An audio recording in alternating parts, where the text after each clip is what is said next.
इंदौर शहर में बीते कुछ दिनों से आगजनी की घटनाएं तेजी से बढ़ रही हैं। इन घटनाओं से जहां आर्थिक नुकसान हुआ है, वहीं प्रशासन के तमाम दावों की भी पोल खुल रही है। कई बार आग बुझाने के लिए दमकल की टीम 1 घंटे से मौके पर पहुंची, तो वहीं पलासिया स्थित इंडस्ट्री हाउस की 8वीं मंजिल पर लगी आग को बुझाने में दमकल की टीम के पसीने छूट गए।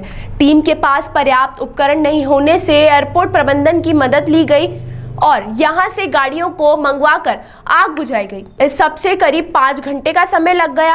इन सभी घटनाओं के बाद अब शहर के अधिकारी नींद से जाग गए हैं और अब भविष्य में इस तरह की घटना दोबारा न हो सके, इसके लिए फिर से मंथन में जुड़ गए हैं। मंगलवार को collector Ashish Singh smart city कार्यालय में जिला प्रशासन, नगर निगम सहित अन्य विभाग के अधिकारियों के साथ बैठक की।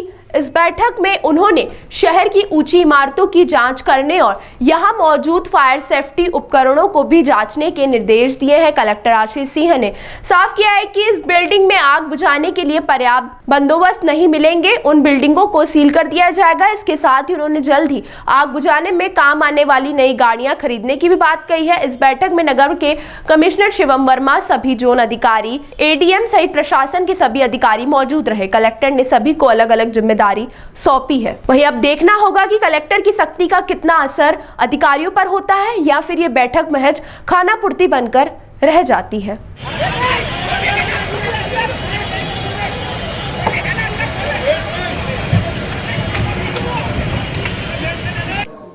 देखिए, आपदा प्रबंधन से संबंधित और ख़ास तौर पर अग्नि सुरक्षा से संबंधित ये बैठक आयोजित करी गई थी, जिसमें एसपी फायर के साथ साथ नगर निगम के सभी कर्मचारी और हमारे सभी एडीएम एसडीएम इसमें शामिल थे।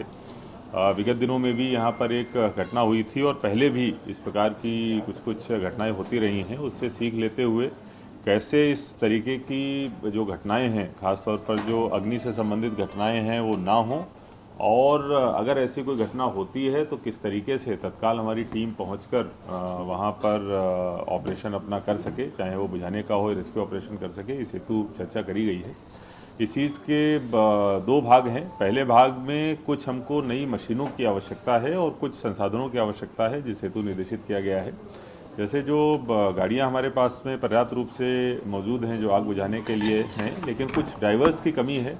तो कम से कम 10 ड्राइवर्स और कुछ उसके साथ जो हेल्पर लगते हैं, उनको तत्काल रूप से बढ़ाने के लिए इस बैठक में फैसला किया गया है। वो अगले 1-2 दिनों में हम लोग उपलब्ध करा देंगे।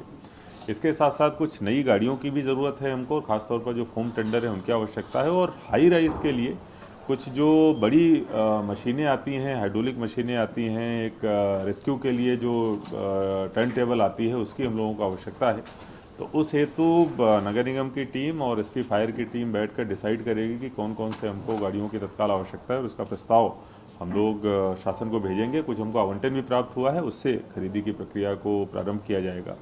तो कुल मिलाकर अगर ऐसी कोई घटना होती है तो उसके लिए हमारे पास प्रिपेयर्डनेस हो, हमारे पास में संसाधन, चाहे मानव संसाधन हो, चाहे मशीनरी के संसाधन हो, पर्याप्त रूप से हों, ये तत्काल सुनिश्चित किया जाएगा।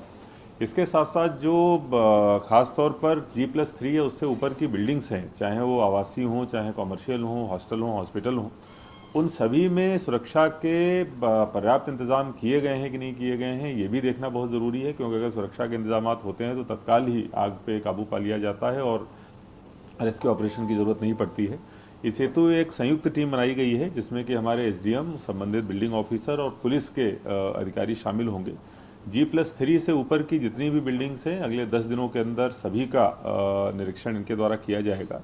इसमें अंदर उनके द्वारा क्या सुरक्षा उपाय किए गए हैं, ये तो देखा ही जाएगा। इसके साथ साथ बिल्डिंग में आने जाने का पर्याप्त रास्ता मौजूद है कि नहीं मौजूद है, अगर कहीं ऐसी घटना हो जाती है तो उसके लिए सीढ़ियाँ पर्याप्त रूप से हैं या नहीं है, उनमें कोई ऑब्स्टेकल तो नहीं है। और अगर हमारी गाड़ी को जाने के लिए पर्याप्त रूप से MOS छोड़ा गया है कि नहीं छोड़ा गया है, इस चीज़ की जांच कराई जाएगी। अगर आवश्यकता पड़ी और वहाँ पर इस प्रकार के इंतज़ाम नहीं मिले या इतनी जगह नहीं हुई, तो अगर आवश्यकता पड़ी तो हम लोग ऐसी बिल्डिंग्स को सील कराने की भी कार्रवाई करेंगे। ये भी निर्देशित किया गया है। इसके साथ साथ जितने भी हॉस्पिटल्स इस कैटेगरी में आते हैं, हॉस्टल्स आते हैं, उनकी भी हम लोग जाँच कराएँगे। फायर सर्टिफिकेट होना अलग चीज़ है, लेकिन इसके साथ साथ अगर फायर सर्टिफिकेट जब तक के लिए नहीं लिया जा रहा है, तब तक के लिए कम से कम फायर कंसल्टेंट के माध्यम से सुरक्षा के पर्याप्त इंतजामात कर लिए जाएं, ये चीज़ अनिवार्य होगी। और अगर जहाँ पर ये भी चीज़ नहीं मिलेगी उनको तत्काल प्रभाव से सील करने की कार्रवाई कराई जाएगी। सर, फ्लेक्सिबल इक्विपमेंट की कमी हम लोग देख रहे हैं कि सकरी गलियों में अगर कोई इस तरह की घटना होती है तो वहाँ के इक्विपमेंट कहीं ना कहीं कम दिखाई देते हैं, पर्याप्त नहीं दिखते। और देखिए, निश्चित रूप से जैसा मैंने बताया कि जो हमारे पास में गाड़ियां पर्याप्त हैं, समस्या वहां पर आती है कि जहां पर बिल्डिंग तक नज़दीक पहुंचने के लिए हमको आवश्यकता पड़ती है, तो अमूमन देखा जाता है कि बड़ी बिल्डिंग है, ऊंची बिल्डिंग है, लेकिन वहां तक पहुंचने का रास्ता ही नहीं है। तो जो हमारी चेकिंग होगी उसमें ये फैक्टर शामिल रहेगा। इसके अलावा जहाँ पर बिल्डिंग की ऊंचाई थोड़ी बढ़ जाती है वहाँ पर हमको परेशानी आने लगती है। इस हेतु हमको निश्चित रूप से कुछ मशीनों की या कुछ जो हाइड्रोलिक बेस सिस्टम होते हैं उनकी मशीनों की आवश्यकता है। उसके लिए हम लोग तत्काल, हमारे पास में कुछ आवंटन है, उसके लिए तत्काल हम लोग टेंडर भी जारी करेंगे और अगर आवश्यकता पड़ी तो शासन से आवंटन की मांग करके नई मशीनें भी और खरीदेंगे।